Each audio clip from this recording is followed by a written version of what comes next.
সবাইকে আমার YouTube channel স্বাগত। আজকে আলোচনা করব ক্যালকাটা ইউনিভার্সিটির সেমিস্টার 6-এ তোমরা ইংলিশে যাদের এলসিসি 2 পেপারটি রয়েছে, অনেকেই হয়তো বাংলার তোমাদের এলসিসি 2 রয়েছে, কিন্তু অনেকেরই হয়তো তোমাদের 6 সেমিস্টারে হয়তো কম্পালসারি ইংলিশ বা তোমাদের এলসিসি 2 পেপারটি রয়েছে। এই পেপারে তোমাদের গল্পগুলো থেকে যে প্রশ্ন তোমাদের পরীক্ষায় থাকে, 3টে বড় প্রশ্ন থাকে, তার মধ্যে তোমাদের 2টো বড় প্রশ্নের উত্তর লিখতে হয়। আজকে ভিডিওতে তোমাদের গল্পগুলো থেকে কোন কোন বড় প্রশ্ন পড়তে হবে তার ভিডিও আজকে তোমাদেরকে তার সাজেশান দেবো। তোমরা প্রথম থেকে শেষ পর্যন্ত দেখতে থাকো।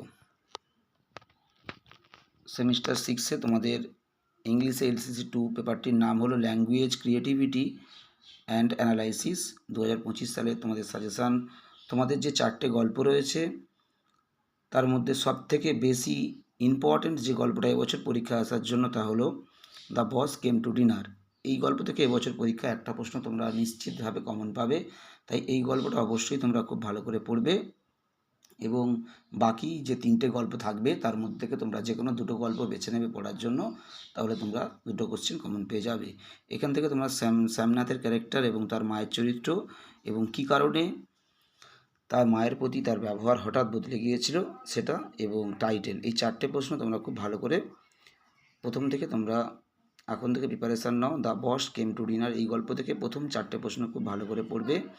এরপরে তোমরা দ্য চাইল্ড যে গল্পটি রয়েছে, এখানটায় গল্পের শিশুর ভূমিকা এবং গোমতী ক্যারেক্টার অবশ্যই খুব ভালো করে দেখে রাখবে। এবং আরেকটা প্রশ্ন যেটা 2022 সালে এসেছিল, এই প্রশ্নটাও তোমরা একটু প্র্যাকটিস করে রাখতে পারো, কারণ তোমাদের সালের প্রশ্ন বিভিন্ন সময় পরীক্ষাতে আসে।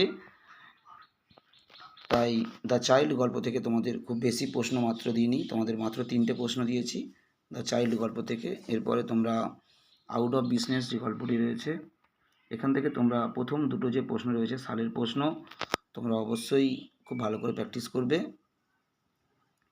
কিভাবে রামারাওয়ের ভাগ্যের পরিবর্তন ঘটে এবং টাইটেল, রামারাওয়ের চরিত্র, এগুলো তোমরা খুব ভালো করে পড়বে। এবং কাজ পাওয়ার জন্য রামারায়কে কীভাবে স্ট্রাগল করতে হয় বা কীভাবে লড়াই করতে হয়, সংগ্রাম করতে হয়, এই প্রশ্নগুলো তোমরা খুব ভালো করে দেখে রাখবে। সর্বোপরি তোমরা গল্পগুলোর যে সাবস্টেন্স রয়েছে ওগুলো একটু ভালো করে তোমরা যদি দেখে রাখতে পারো, তাহলে মূল যে কাহিনী রয়েছে গল্পের, এই মূল কাহিনী যদি তোমাদের খুব ভালো করে জানা থাকে, তাহলে তোমরা যে কোনো প্রশ্ন এলে পরীক্ষায় লিখতে পারবে। তোমরা সাধারণত চেষ্টা করবে এমনভাবে নোটটা রেডি করে প্রিপারেশান নিতে যাতে যে কোনো প্রশ্ন এলেই সেখান থেকে লেখা যায়। শুধুমাত্র 1-2টো প্রশ্ন তোমরা স্টাডি না করে এমনভাবে তোমরা প্রিপারেশান নেবে গল্পগুলো থেকে, এমনভাবে একটা করে প্রশ্ন রেডি করবে যাতে যে কোনো প্রশ্ন এলে সেই উত্তরে তোমরা লিখতে পারো, তাহলে তোমরা গড়পড়তে একটা নম্বর ক্যারি করতে পারবে। সবাই ভালো থেকো, সবাইকে নমস্কার। এবং পরবর্তী ভিডিওতে তোমাদের এলসিসি পেপার থেকে আরও যে প্রশ্ন রয়েছে তার সাজেশান দেবো, তোমরা কন্টিনিউ ফলো রাখো, তাহলে তোমরা সাজেশানগুলো অবশ্যই পেয়ে যাবে। সবাইকে নমস্কার।